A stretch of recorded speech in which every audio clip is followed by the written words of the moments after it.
오늘도 우리를 말씀으로 다스리시고 통치하시는 우리 왕 되신 주님, 우리 찬양받기 합당하신 주님을 기쁨으로 함께 찬양하겠습니다. 산과 시내와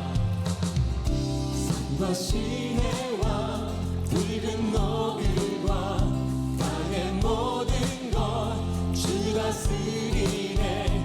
내 안에 갈망 유일한 소망 주님 날 다스리 주셔서 주 오셔서 통치하소서. 헛된 나의 꿈 어둠 거두사 내 모든 것 다 드리니 오셔서 다스리소서.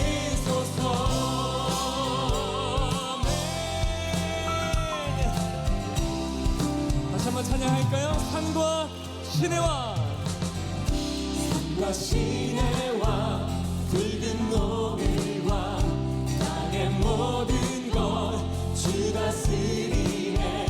내 안에 갈망 유일한 소망 주님 날 다스리 주셔서 주 오셔서 통치하소서. 헛된 나의 꿈 어둠 거두사 내 모든 것 다 드리니 오셔서 다시 한번 주셔서 주 오셔서 통치하소서. 헛된 나의 꿈 어둠 거두사 내 모든 것 다 드리니 오셔서 다스리소서. 아멘 아멘. 자, 생각을 넘어 모든 말보다 나의 생활이 말하게 하소서. 세상 그 어떤 것보다 소중한 내 주님 나 다시 한번 찬양합시다. 생각을 넘어 모든 말보다 나의 생활이 말하게 하소서. 세상 그 어떤 것보다 소중한 내 주님 나 선포합시다. 주셔서 주 오셔서 통치하소서. 헛된 나의 꿈 어둠 거두사 내 모든 것 다 드리니 오셔서 다시 한번 주셔서 주 오셔서 통치하소서. 헛된 나의 꿈 어둠 거두사 내 모든 것 다 드리니 오셔서 다스리. 자, 우리 목소리로 찬양합시다. 주셔서 주 오셔서 통치하소서. 헛된 나의 꿈 어둠 거두사 내 모든 것 다 드리니 오셔서 다시 한번 주셔서 주 오셔서 할렐루야. 어둠 거두사 내 모든 것 다 드리니 오셔서 다스리소서. 오셔서 다스리소서.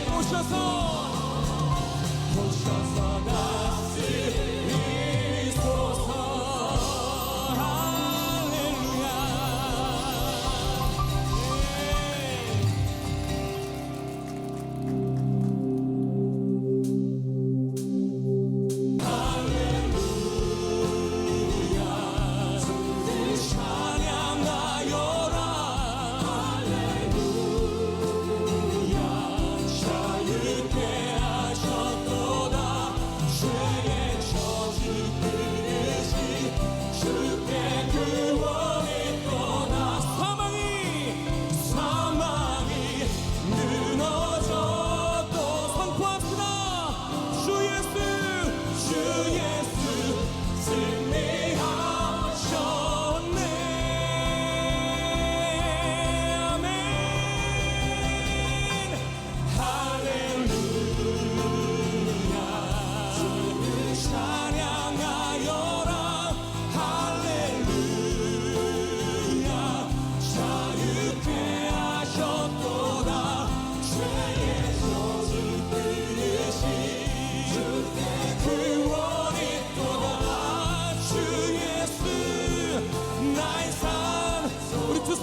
들고 찬양합시다. 할렐루야.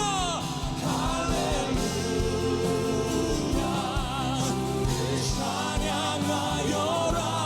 할렐루야. 자유케 하셨도다. 죄에서 죽으신 주께 구원이 있도다. 주 예수 나의 산소망. 그리스도 나의 산소망. 당신은 나의 산소망. 어느 날 하나님께서 대선지자 사무엘에게 나타나셔서 말씀하십니다. 너는 저 베들레헴에 가서 이새의 집 아들 중에 한 명에게 기름을 부어 왕으로 세우라. 이 말을 들은 사울은 두려워 떱니다. 하나님, 사울 임금이 있는데 제가 다른 사람에게 기름을 부어 왕으로 세우면 제 목숨은 어떡합니까? 사울이 아는 날에 저뿐 아니라 우리 집안, 내 아는 모든 사람이 다 죽지 않겠습니까? 왕이 시퍼렇게 살아있는데 또 다른 사람을 왕으로 세우라니요. 하나님의 뜻은 경고합니다. 가라, 이새의 집안의 아들 중에 내가 왕을 보았느니라. 너는 가서 뿔에다가 기름을 담고 그의 머리에 부어 왕으로 세우라고 말씀하십니다. 내가 사울 임금을 버렸노라. 내가 다윗의 그 집 아들 중에 한 아들에게 내가 기름을 붓겠다. 아무리 왕이 무서워도 하나님보다 무섭겠습니까? 하나님의 명령을 받들고 사무엘은 이 세상에서 가장 위험한 외출을 시작합니다. 사람들을 데리고 짐승을 잡아서 하나님 앞에 제사를 지내러 간다는 이유로 베들레헴을 찾아갑니다. 베들레헴에 도착을 하니 임금을 기름 부어 세운 대선지자 임금보다 더 존경하는 사무엘이 오자 베들레헴에 있는 고을 장로들이 다 나와서 우리를 책망하러 오셨습니까? 아니면 우리를 축복하러 평강으로 오셨습니까? 좋은 일로 왔다. 안심을 하고, 자, 내가 하나님 앞에 제사를 지낼 테니까 다 장로들을 모으고 특별히 이새의 집과 그의 아들들을 데리고 이 제사에 참여하게 하라. 그렇게 와서 그 제사를 드리게 됩니다. 이때 드렸던 제사는 어떤 제사일까요? 속건제, 속죄제, 번제 여러 가지 제사가 있지만 이때 사무엘이 드렸던 제사는 화목제입니다. 왜냐하면 다른 제사는 드리고 불에 태워 하나님 앞에 제물까지 올려드리지만 화목제는 드리고 난 뒤에 그 제물을 가지고 사람을 초청해서 함께 나누어 먹는 잔치가 벌어지는 그러한 제사였기 때문에 화목제를 드리는 것으로 이새의 집안을 초청한 겁니다. 장로들은 그 이유를 몰랐고 사무엘은 그 이유를 알았고 이새의 집안이 특별히 초청되어져서 오는데 이새의 마음이 어땠을까요? 대선지자 사무엘이 특별히 자기 집을 초청했으니 아들 7을 불러놓고 옷 제대로 입어라. 오늘 심상치 않은 날이다. 가서 실수하지 말고 제일 좋은 옷을 입히고 이제 그 잔치집에 참여합니다. 제사가 드려지고 제사 끝난 다음에 화목제물을 나누어 먹으려고 하는 그 잔치 직전에 사무엘이 이새를 따로 뒤쪽으로 부릅니다. 내가 온 것은 중요한 한 가지 때문에 왔다. 무슨 일입니까? 지금부터 아무에게 이야기하지 말고 내가 내게 지시하는 것만 해라. 알겠습니다. 내가 너희 아들 중에 한 명에게 기름을 부어 사울을 대신하여 왕으로 삼겠다. 이새가 그 말을 듣고 충격받고 너무너무 좋지만 두려워하지 않았겠습니까? 어떻게 내게 이런 복이 있습니까? 알겠습니다. 아무한테 얘기하지 말고 너희 아들들을 내 앞으로 한 명 한 명 지나게 하라. 알겠습니다. 이새가 그래도 장남이 왕이 돼야 되잖아요. 그러니까 사무엘에게 눈으로 메시지를 전하는 겁니다. 이 사람이 얘를 세워야 된다고. 사무엘도 알겠다고 하고 봤는데 아니나 다를까 이 사람이 왕이 되지 않으면 누가 되겠나 싶을 정도로 멋진 외모를 가지고 있어서 사무엘도 이렇게 일성의 탄성을 지릅니다. 여호와의 기름 부음 받을 자가 여기에 있도다. 근데 하나님의 메시지가 들리죠. 내가 사울을 버린 것처럼 그를 버렸노라. 그리고는 너는 그의 용모와 신장을 보지 마라. 내가 이미 그를 버렸느니라. 사람은 외모를 보거니와 나 여호와는 중심을 보느니라. 이렇게 말씀하셨어요. 그러니까 이 첫째 아들 엘리압은 용모와 키가 컸지만 사울의 이야기와 똑같은 말씀을 하는데 내가 그를 택하지 않고 버렸다고 했던 것처럼 사울처럼 자기의 외모만 믿고 마음속에 자기가 주인되어 이미 하나님을 떠나버린 것 같아요. 그래서 그의 용모와 외모를 보지 말라는 이 말을 가지고 우리는 이야기를 다 아니까 다 다윗이 어떤 외모와 용모를 가졌는지 얼추 짐작할 수 있습니다. 너는 외모와 신장을 보지 마라 그랬으니 다윗은 그러니까 하나님이 돌 하나로 2명을 죽이시는 거예요. 엘리압은 속이 엉망이고 다윗은 겉이 엉망이다. 뭐 이렇게 말씀하신 거겠죠. 아니구나. 지나갑니다.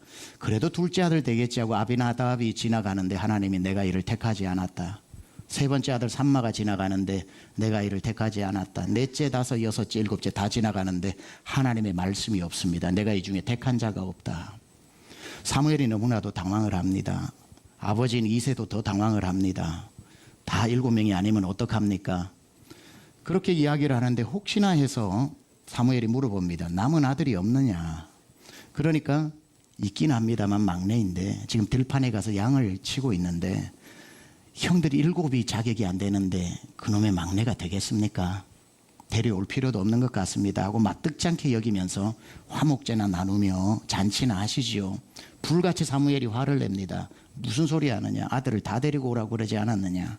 지금 당장 가서 그 들판에 있는 막내를 데리고 오지 않으면 나는 이 잔치에 참여하지 않겠다. 숟가락을 들지 않겠다. 그러니까 이새가 자기 집에 있는 사람을 보내어가지고 다윗을 찾아오라 그럽니다. 어디 들판에 있었는지 몰라도 한참을 헤매면서 찾아서 데리고 들어오는데 마당으로 들어오는 15세 홍안의 소년을 보고 사무엘이 크게 감동을 합니다. 하나님께서 멈추었던 말씀을 하십니다.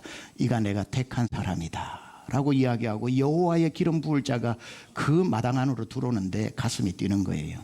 그 장면을 오늘 12절에 이렇게 묘사하고 있습니다. 이에 사람을 보내어 그를 데려오매 그의 빛이 붉고 눈이 빼어나고 얼굴이 아름답더라. 하나님께서 말씀하십니다. 이 사람이다. 당장 기름을 부어라. 그래서 가지고 간 기름불에다가 담아놓은 기름을 그 머리 위에 부으면서 이스라엘의 왕으로 세우고 그 순간 하나님의 영이 다윗에게 크게 감동하여 임한 다음에 사무엘은 자기의 사명을 다하고 고향인 라마로 내려가면서 그 위대한 선지자 사무엘은 역사의 뒤안길로 사라지고 가장 위대한 하나님의 사람 다윗이 이렇게 등장을 합니다. 역사 속에서 가장 위대한 등장, 한 목동이 등장하게 되는 이야기입니다. 자, 이게 오늘 본문의 이야기라면 여기에서 우리가 드는 질문이 있습니다. 왜 하나님은 무엇 때문에 7은 아니고 8째 다윗은 되는가? 왜 7은 택하지 않으셨고 다윗은 택하셨는가? 여기에 대한 다윗을 택한 이유를 우리는 찾아볼 필요가 있습니다. 그래야 우리도 택함 받고 쓰임 받을 수 있기 때문에. 자, 우리가 한 가지 오해하는 게 있어요. 하나님의 택하시면 조건이 없고 하나님의 부르시면 후회가 없고 하나님은 조건 없이 우리를 부르신다고 했는 말을 오해하는 사람들이 있어요. 하나님의 부르시면 unconditional, 조건 없이 우리를 부르신 것은 구원으로 부르실 때가 그래요. 구원으로 부르실 때는 외모를 보고 부르시지 않고, 외모를 보고 부르셨다면 여기 안 앉아 계실 분도 꽤 많이 계시죠. 근데 분명한 우리는 증거 아닙니까? 외모로 부르시지 않으셨다는 거. 하나님은 구원으로 부르실 때는 조건이 없어요. 그냥 하나님이 창세전에 택하셔서 내가 너를 구원하겠다. 하나님의 일방적인 작정하심이고 unconditional election, 무조건적인 선택으로 우리를 구원해 주신 데는 외모도 아니고 키도 아니고 성격도 아니고 그 무엇도 아니고 하나님의 무조건적인 선택으로 우리를 부르셨기 때문에 구원으로의 부르시면 조건이 없는 거예요. 그런데 그렇게 구원으로의 부르심에 조건이 없어서 다행히 우리도 주의 자녀가 될 수 있었고 그렇게 부름받았던 우리가 남은 인생 하나님 앞에 쓰임 받아야 되잖아요. 구원만 받는 게 아니라 어떤 사람은 왕으로, 어떤 사람은 이 일로, 어떤 사람은 저 일로, 어떤 사람은 기업의 회장으로, 어떤 사람은 직장인으로 또 부름을 받아서 그곳에서 빛과 소금으로 살아야 되지 않습니까? 그런데 하나님이 구원으로는 조건 없이 부르시는데 하나님이 쓰실 일꾼으로는 조건을 보시고 부른다는 거예요. 그러니까 여기에 오해가 있어가지고 가만히 있어도 하나님 언젠가 나 쓰실 거야. 아니요. 하나님은 준비되지 않은 자를 안 쓰십니다. 하나님의 일꾼은 준비될 때까지 기다려서 준비시키고 난 뒤에 준비되면 불러서 쓰신다는 거예요.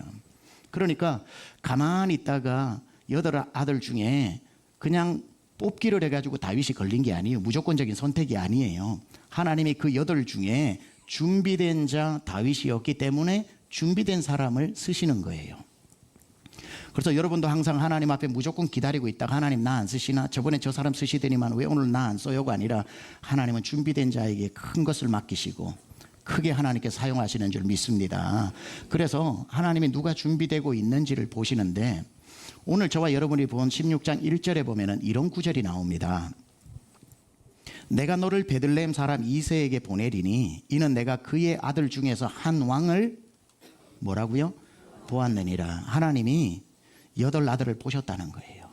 첫째 아들의 신장과 외모도 봤고, 둘째 아들 아비나답의 성격도 봤고, 셋째 아들 삼마의 모습도 보고 다 하나님 보고 계시는데 그 중에 한 왕을 보고 있었다는 거예요. 보고 있었다는 거예요. 하나님은 지금 우리 중에도 어떤 특별한 일을 맡기기 위해서 사람을 찾는데 그냥 무조건 아무나 불러서 쓰시는 게 아니라 보고 계시는 거예요.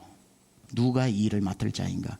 다윗의 이야기로는 내가 임금을 세워야 되는데 누가 왕이 될 사람인가를 보고 계시다가 왕이 될 준비가 된 사람을 택하여 사용하신다는 거죠.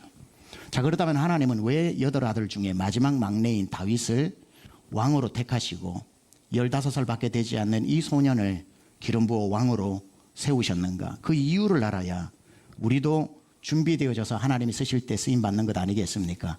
그래서 하나님께서 다윗을 구원으로의 부르심이 아니라 구원받은 다윗을, 선민인 다윗을 왕으로 부르시는 부르심의 조건이 무엇이었는지, 도대체 하나님은 그 소년 속에서 왕의 자격을 무엇을 보셨는지, 어떤 다윗 안에 자격이 있었길래 나는 목동 속에서 왕을 보았다고 말씀하시는지 이유를 잠시 찾아보겠습니다. 하나님이 보시는 첫 번째는 다윗의 중심을 보셨습니다.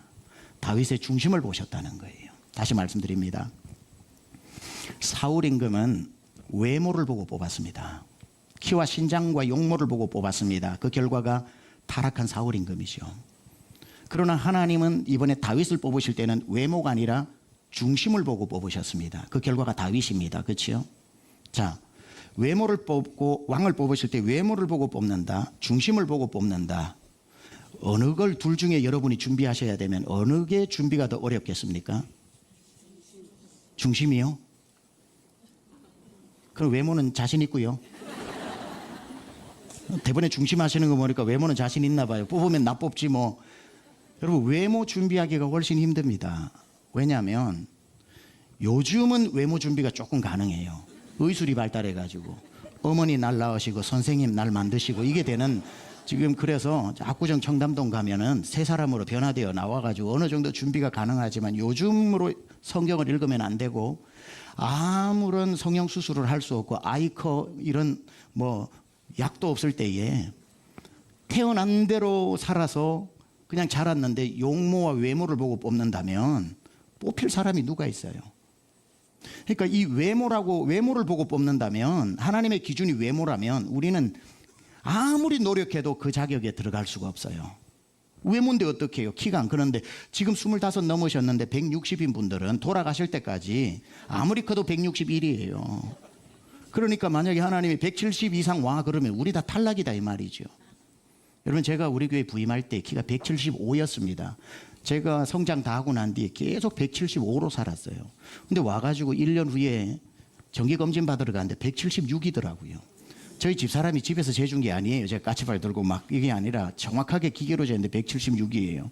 오, 키가 크는 수도 있나요? 하니까 글쎄요 그러더라고요. 다음 해에 갔어요. 쟀어요. 키가 177이에요. 제 키가 177입니다. 50 넘어 2cm가 컸어요. 이런 기적이 어디 있습니까? 그렇죠? 그래서 저는 그때 알았습니다. 우리 강중치면 목사를 키우는 교회다. 아니 175가 50 넘어 77이 된다는 게 말이 됩니까? 구두 신으면 180이에요. 의사 선생님한테 물었습니다. 기록이 있으니까. 저보고 그래서 선생님, 목사님은 1년에 1cm씩 크네요 그러더라고요. 그러게 말입니다. 이게 도대체 무슨 일입니까? 그러니까 이유는 하나밖에 없대요. 무슨 이유입니까? 그러니까 살이 찌면 발이 두꺼워서 큰다는 거예요. 아하, 제가 우리 교회 부임할 때 하고 지금하고 10kg가 쪘거든요. 그러니까 2cm 늘죠. 여러분도 택하셔야 됩니다. 키가 크고 싶으면 살을 찌우시고 날씬하게 살고 싶으면 키를 포기하셔야지 둘 다 얻는 방법은 없어요. 여러분 이미 다 성장하셨고 외모로 기준으로 뽑는다 그러면은 상당히 어려운 자격 조건이 되기 때문에 우리는 쓰임 받을 수 없겠지만, 하나님은 우리에게 자격 조건을, 쓰시는 자격 조건을 요구하실 때 우리가 할 수 없는 자격 조건을 내걸고 난 뒤에 지원하라고 하시지 않아요. 외모는 못 바꾸지만 중심은 우리가 살면서 바꿀 수 있잖아요. 그래서 하나님은 우리에게 할 수 있는 것을 준비하라고 하지 할 수 없는 것을 준비해 가지고 왕이 되라고 하시지 않는다고요. 중심은 얼마든지 우리가 하나님을 향할 수 있고 정말 하나님을 내 마음에 모시고 있고 그렇게 중심이 바로 서 있는 준비를 하면 하나님은 내가 너 안에서 왕을 보았다고 말씀하시면서 사용하시는 것 아니겠습니까? 그렇다면 하나님이 엘리압의 외모와 용모와 신장이 아닌 다윗의 중심을 보았다고 그랬는데 다윗의 중심을 보았다는 뜻은 뭘까요? 도대체 다윗 안에 무슨 중심을 보았을까요? 엑스레이로 찍어가지고 심장을 보고 간을 보고 뭐 대장 소장을 본 건 아니잖아요. 중심, 다윗 안에 무엇이 있는지를 봤는데 다윗의 중심 안에 사울의 중심을 비추어 보니까 사울이 있는데 다윗의 중심을 비추어 보니까 하나님이 있더라는 거예요. 하나님 중심의 마음, 다윗을 하나님 마음이 합한 자라고 그러죠. A man after God's own heart라고 그럽니다. 하나님의 마음과 꼭 맞는 사람. 그러니까 다윗 안에 보니까 하나님이 중심이니까 너에게 나라를 맡기면 나 중심의 나라를 만들 거라는 걸 아셨겠죠. 내 마음의 중심에 하나님이 있으면 나라를 다스려도 나라의 중심을 하나님으로 모시는 거니까. 다윗이 걸어 들어오는데 중심을 딱 보니까 저 중심에 내가 있구나. 하나님이 그를 선택하시는 이유가 바로 중심을 보셨다는 거예요. 두 번째, 여기에 보면은 다윗을 택하신 이유를 찾을 수 있는데 12절 다시 한번 읽어보겠습니다. 12절 시작. 이에 사람을 보내어 그를 데려오매 그의 빛이 붉고 눈이 빼어나고 얼굴이 아름답더라. 여호와께서 이르시되 이가 크니 일어나 기름을 부으라 하시는지라. 둘째, 그를 부르신 이유가 뭐냐면 그의 붉은 얼굴을 보고 택하셨다는 거예요. 그의 빛이 붉고 그의 붉은 얼굴을 보고 택하셨다. 여기서 조금 당황스럽습니다. 하나님 외모를 보고 뽑지 않는다고 그러셔놓고 결국은 마지막에 가서는 외모를 보고 뽑으시네. 붉은 얼굴을 보고 뽑으셨다. 자, 여기에서 다윗이 들어오는데 얼굴이 붉어요. 근데 그 붉은 얼굴 때문에 뽑으셨다는 거예요. 이해가 되지 않습니다. 도대체 붉은 얼굴을 보고 왜 뽑으셨는가? 붉은 얼굴이라고 하는 것은 다윗의 나이 15 홍안의 소년이라고 하는 뜻이고요. 아직까지 미성숙한 소년을 나타낼 때 붉은 얼굴 이렇게 표현하는 1차적 의미가 있지만 다윗을 향한 붉은 얼굴이라고 할 때 그것이 다가 아닙니다. 여기에는 또 다른 의미가 담겨 있겠죠. 다윗이 들판에 있다가 아버지가 빨리 부른다고 왔을 때에 마당으로 들어오는 그의 얼굴이 붉었다는 뜻은 무슨 의미입니까? 그는 장렬하는 태양 밑에 얼굴이 붉게 탔다는 의미겠죠. 그 붉게 탄 얼굴은 무엇을 증명합니까? 얼마나 성실하게 아버지의 양을 돌봤는지를 붉게 탄 얼굴로 보여주는 것 아니겠습니까? 자, 한번 생각해 보세요. 다윗은 아버지에게 차별을 받았습니다. 왕으로 세운다 그랬으면 8명 다 불러서라도 억지로라도 내 아들 중에 왕이 나온다면 사촌까지도 아들로 위장해가지고 세워야 될 판에 뻔히 막내이긴 하지만 아들이 있는데도 불구하고 7가지 안 되니까 그만 잔치 버립시다. 들판에 있는 아이까지 뭐 부릅니까 할 정도로 아들인데 아들도 아니고 차별받고 왕이 될 기회조차도 박탈해버리는 아버지로부터 사랑을 못 받는 이 다윗이 아버지의 양을 치라고 밖에 나가 있으면 여러분 같으면 기분 좋아 양 잘 치겠습니까? 아버지 나 사랑 안 하는 걸 봐서는 내 아무리 열심히 해도 이 양 한 마리 선물로 못 받을 거 뻔히 아는데 내가 고생하고 형들이 다 가져갈 거 아는데 무슨 기분이 나서 그 양을 치겠습니까? 나가서 들판에서 양을 풀어놓고 먹으려면 먹어라. 무슨 좋은 잡초 풀이 있는 곳을 데려가고 싶고 무슨 물가로 데려가고 싶습니까? 아무리 고생해도 좋은 일은 아버지와 형들만 시키는데 재미 하나도 없을 겁니다.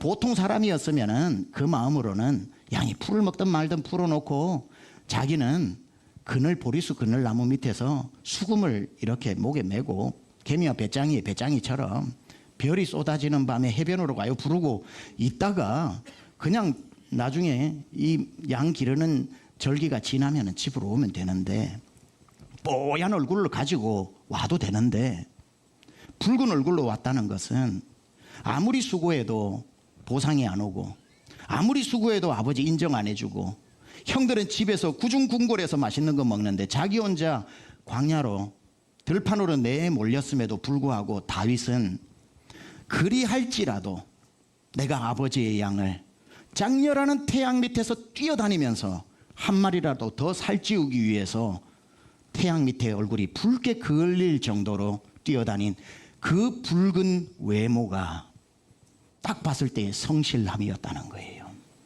그 붉은 태양 밑에 뛰어다닌 게 분명한 그의 외모를 보고 하나님이 목동 속에서 왕을 봤다고 그랬는데 그 붉은 얼굴 속에서 뭘 봤겠습니까? 양을 위해 태양 아래 뛰어다니는 그 모습을 보고 하나님이 무슨 결정을 해요? 너에게 이스라엘 양들을 맡겨도 되겠다. 그 마음으로 네가 궁궐에 네 몸을 숨기고 그저 편안하게 양을 돌보는 게 아니라 네 생명 걸고 들판을 뛰어다니는 너는 이스라엘의 왕감이다. 이렇게 말씀하신 거 아닙니까? 그의 붉은 얼굴. 여러분, 우리가 주일날 예배를 나올 때에 여러분이 일주일 동안 살아낸 붉은 얼굴을 가지고 오셔야 됩니다. 성실함을 가지고 오셔야 되는 거예요. 그냥 하나님 기뻐하시지 않는 삶을 살다가, 게으른 삶을 살다가, 내 마음대로 살다가, 어머 주일이네, 예배 시간이네, 아무리 화장을 고치고 아무리 옷을 입고 여기 와도 화장으로 여러분의 일주일의 삶을 가릴 수는 없는 겁니다.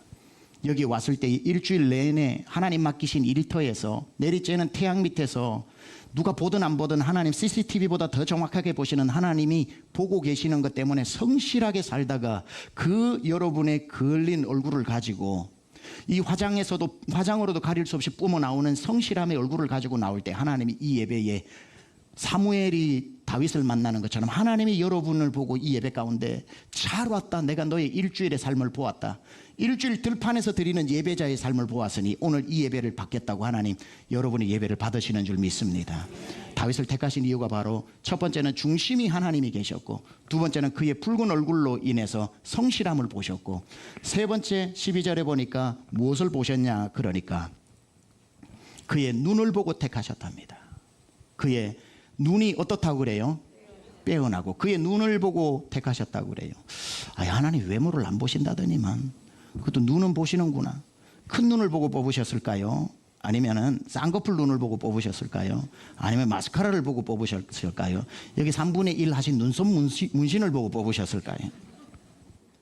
하나님이 무슨 눈을 보고 뽑으셨을까요? 그의 눈을 보고 뽑으셨대요. 그의 눈을 보았다는 겁니다. 여러분, 외모를 보지 않으신다는 것을 대입하고 해석해야 돼요. 눈의 크기를 본 게 아니라, 눈이 얼마나 동그란지를 본 게 아니라, 쌍꺼풀이나 속눈썹이 얼마나 긴지를 보고 외모로 본 게 아니라, 그럼 그의 눈이 빼어났다고 그랬는데 하나님이 보신 눈은 뭘까요? 눈빛을 본 거겠죠.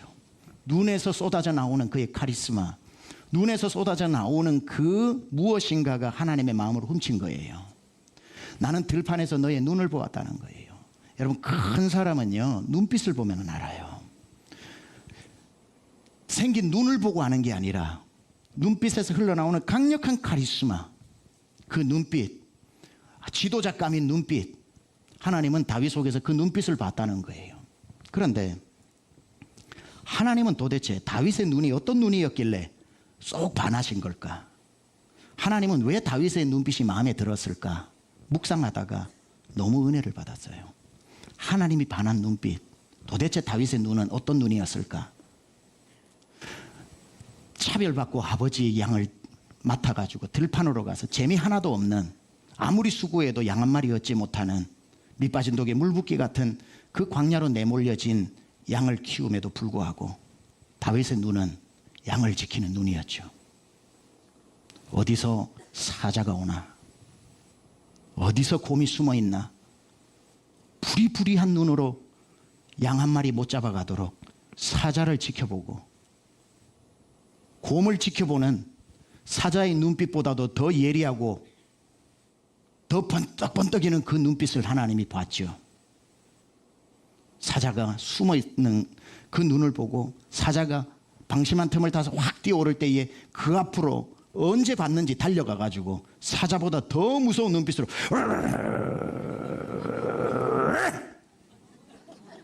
사자가 도망가지요. 사자는 힘으로 못 이겨요. 눈빛으로 이겨야지. 하나님 말씀하시는 거예요. 저 양을 위해 사자를 이기고 곰을 이기는 저 눈빛이라면 이스라엘의 양을 맡겨도 블레셋을 이기고 에돔을 이기고 애굽을 이기고 곰 같은 블레셋, 사자 같은 그 주변 국가라도 저 눈빛이면 이기겠구나. 목동의 눈에서 왕의 눈을 본 거예요. 그뿐입니까? 어떤 눈입니까? 사자와 곰을 그렇게 눈빛으로 이기는 매서운 눈일 뿐 아니라 밤이 되면은 양들이 다 잘 때도 양을 지키기 위해서 잠자지 않는 깨어있는 눈, 밤새 밤새도록 양을 지키는 눈. 아, 저 눈이면 이스라엘을 지켜내겠구나. 어디 그뿐입니까? 푸른 초장으로 다 양들을 몰고 가는데 꼭 한두 마리 엉덩이에 뿔난 양들이 있어가지고 길 잃어버리고 딴 데로 갈 때 아버지의 양 어차피 있어도 그만 없어도 그만 한두 마리 잃어버리는 게 낫고 차라리 가다가 사자의 희생양이 되면은 내 양이라도 더 편할 것 같아서 내버려둬도 되지만 길 잃어버린 양을 남들은 못 보는데 기어이 지켜보고 가서 그 양을 찾아오는 양을 챙기는 눈. 그리고 다 가는 그 양의 무리에서 상처 입고 힘들어서 기력이 다해서 못 가고 병들어 뒤에 남아있는 양 한 마리쯤 사자밥으로 희생물로 주지 뭐 해도 될 텐데 그 상처 입은 그 양을 떠나지 못하고 지켜보면서 핥아주는 어머니의 눈. 하나님이 다윗의 눈이 빛나더라, 빼어나더라. 그 눈은 내가 네가 들판에서 내가 내게 맡긴 양을 보고 사자를 이기고 곰을 이기는 눈빛을 보았다. 밤새도록 양을 재우고 뜬 눈으로 지내는 네 눈을 보았다. 길 잃어버린 양까지도 알뜰히 챙기는 목자의 눈을 보았다. 상처 입은 양의 상처를 핥아주면서 함께 기어이 고치고 함께 가는 어미의 눈을 보았다. 나는 너에게 내 백성을 맡겨도 된다는 확신이 들었다. 목동에게서 왕의 모습을 본 겁니다. 사람은 보는 대로 만들어진다고 그러죠. 여러분, 눈은 만들 수 있어도 눈빛은 꾸며낼 수가 없잖아요. 보면 알잖아요.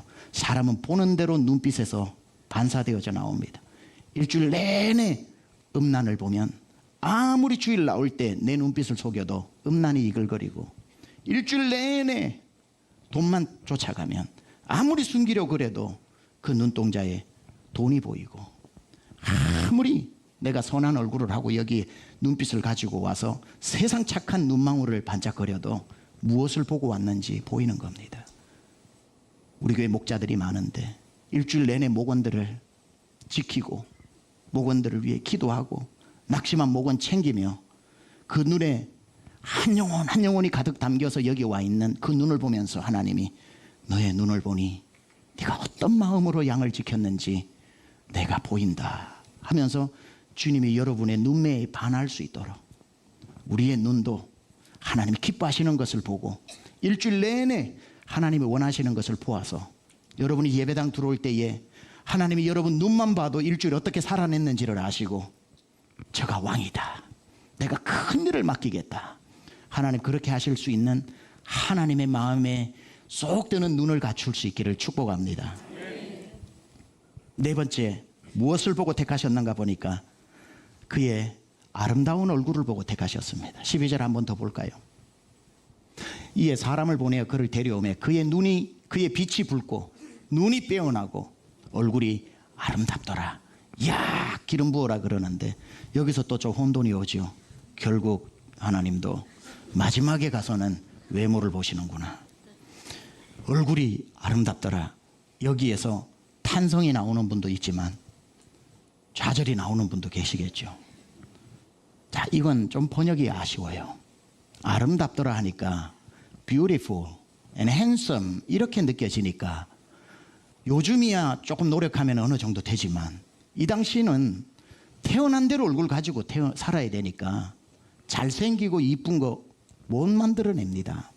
그러니까 이 본문을 어떻게 해석해야 되냐고 할 때에 그의 용모가 그의 얼굴이 아름답더라 해서 아름답더라는 웨토브라고 하는 히브리어입니다. 웨토브는 토브라고 하는 히브리어의 원어를 가지고 있어요. 토브는 뭐냐면 좋다, 선하다라는 뜻이에요. 그러니까 제대로 좀 번역을 한다면 그의 얼굴이 선하더라 이렇게 나와요. 아름다움은 부모님이 줘야 되지만 선한 얼굴은 내 인생으로 만들 수 있는 얼굴이에요. 아무리 못생기게 태어나도 내가 선하게 살면 얼굴에 선함이 드러나서 나를 잘생겼다고는 누가 말을 안 해도 저 사람 인상 참 좋아라는 말을 합니다. 참 착하게 생겼다고 그래요. 다윗이 들판에서 어떻게 살았느냐에 따라서 그의 얼굴의 인상이 바뀌겠죠. 나가서 들판에서 하루 종일 하는 게 아버지 원망하고, 나는 우리 아버지 자식도 아니야. 우리 아버지 좋아라고 내가 양 한 마리도 못 얻는데 이 양을 키워? 내가 우리 아버지 힘 빠지기만 해봐. 형들은 뭐 하는 거야? 동생이 나이 관심도 없이 들판 한번 안 나와 보네. 내가 언젠가는 복수할 거야. 만약에 매일매일 다윗이 그 들판에서 양을 키울 때 복수의 마음을 품고 원망의 마음을 품고 복수할 기회만 엿보면서 살았다면 어느새 그의 얼굴은 복수와 원망으로 이글이글거렸겠지요. 선한 얼굴은 나올 수 없었겠지요. 하나님이 그 마음과 얼굴을 보는 거예요. 충분히 그래도 하나님도 이해하실 만한데 다윗은 아버지를 원망하지 않는 얼굴, 복수를 꿈꾸지 않는 얼굴로 그저 양이 다인 것처럼 들판에서 그 얼굴이 험악해지지 않고 그 얼굴이 독해지지 않고 여전히 선한 얼굴로 양 하나하나를 대하는 모습을 보고 하나님은 목동 속에서 왕을 보았느니라 했죠. 무슨 뜻입니까? 저 착한 왕에게 내 양을 맡겨도 되겠다. 저는 성군이요 선왕이로다. 그는 선한 얼굴을 가졌다. 여러분, 사람은 외모를 바꾸지만 하나님은 인상을 보고 쓰신다는 걸 알아야 돼요. 외모를 바꾸온다고 될 일이 아니라 표정을 바꿔야 되는 거겠죠. 언제나 여러분 마음속에 죽일 사람만 생각하고 기여만 엿보고 한번 어디 사람 없는 골목에서 만나보기만 해봐라. 쏘아붙일 생각만 하고 자기는 몰라요. 남들은 다 알아요.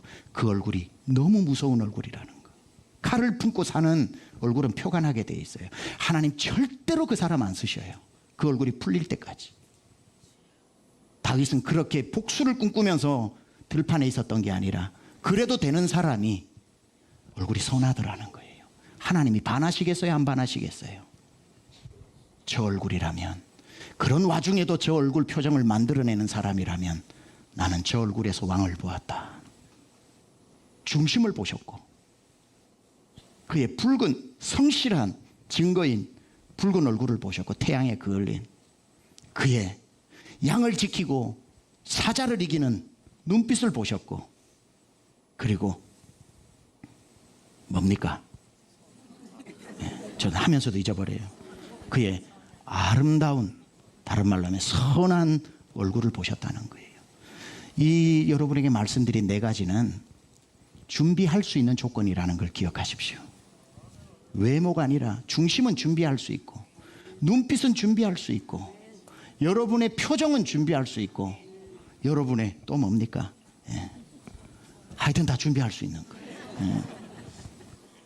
하나님은 준비할 수 없는 것을 이력서에 써서 지원하라고 하지 않으셔요. 하나님은 여러분이 일주일 동안 편의점 알바를 하든 직장을 다니든 가정에 있든 아니면 여러분이 다 은퇴를 하고 뭘 하든지 간에 하나님은 오늘 본문에 제일 영광스럽고도 무서운 말, 보고 있노라. 나는 보았다. 그가 어떤 눈매로 사는지, 어떤 눈을 준비하는지, 어떤 얼굴이 무엇 때문에 그을려졌는지, 그의 얼굴이 악한지 선한지, 그의 마음 중심에는 무엇이 있는지를 하나님 다 보고 계시고, 그 마음이 하나님의 마음에 합해졌을 때에 사무엘과 같은 사람을 보내요. 너는 이새의 집 아들을 찾아가라. 내가 곰곰이 주위에서 지켜보았는데 그 아들 중에 왕이 있다. 시편에 보면 다윗의 인생에서 그를 왜 이스라엘의 왕으로 삼으셨는지를 정확하게 이렇게 기록해 두고 있어요. 시편 78편에 보면 또 그의 종 다윗을 택하시되, 왜 택하셨나요? 양의 우리에서 취하시며. 뭘 보고 부르셨나요? 젖 양을 지키는 중에 그를 이끌어내사 그의 백성인 야곱, 그의 소유인 이스라엘을 기르게 하셨더니, 그렇게 부름받은 다윗이 어떻게 살았다고요? 이에 그들을 자기 마음의 완전함으로, 인테그레이티, 완전함으로 기르고 그 손에 능숙함으로 그들을 지도하였다. 하나님이 아무나 시켜서 왕 잘해봐가 아니라 작은 일 맡겨보시고 양 한 마리도 귀하게 여기는지, 들판에서 아무도 보지도 않는 데서 얼마나 성실하는지 젖 양을 키우는 것을 보시고 내가 네 눈빛에 왕이 될 눈빛을 보았다. 왕이 될 표정을 보았다. 왕이 될 마음을 보았다. 그를 젖 양을 키우는 우리에서 끄집어내어 이스라엘을 다스리는 왕이 되게 하셨을 때 다윗이 준비된 자로서 완전함과 능숙함으로 백성을 지도하였다는 거예요. 그러고 돌이켜보니 다윗이 들판에 내몰려졌던 그 시간들은 억울한 시간이 아니라 왕의 수업을 받는 시간이었다는 것, 나중에 알게 되죠. 성경에서 5달란트 받은 자가 5달란트를 열심히 남겼더니 하나님 좋아하시면서 칭찬이 이겁니다. 착하고 충성된 종아, 네가 작은 일에 충성하였음에 내가 더 많은 것으로 내게 맡기리니 주인의 즐거움에 참여하라. 여러분이 지금 하고 있는 일은 여러분이 최종적으로 하실 일이 아니라 젖 양을 키우는 하나님의 왕의 수업일 수가 있습니다. 아무리 내 눈에 하찮고 별 볼 일 없이 작은 일이라고 해도 세상 제일 못난 사람은 작은 일을 작은 일처럼 하는 사람, 제일 멋진 사람은 작은 일도 큰 일처럼 하는 사람. 하나님은 그 마음을 보시고 장차 여러분에게 크고 멋진 일을 맡기실 텐데 그때 준비된 자로서 능숙함과 완전함으로 주님을 기쁘시게 하는 그 일을 감당해낼 수 있는, 그렇게 따져보면 오늘 여러분은 여러분의 삶의 현장에서 왕의 수업을 받고 있는 것입니다. 눈빛을 겸비하십시오. 표정을 만들어내십시오. 중심에 주님이 언제나 계시게 하십시오. 여러분 얼굴만 쳐다봐도 선함이 흘러나오게 하십시오. 하나님 다 보고 계시다가 반드시 하나님의 때에 다른 사람이 아닌 여러분을 불러 하나님의 일을 맡기실 것입니다.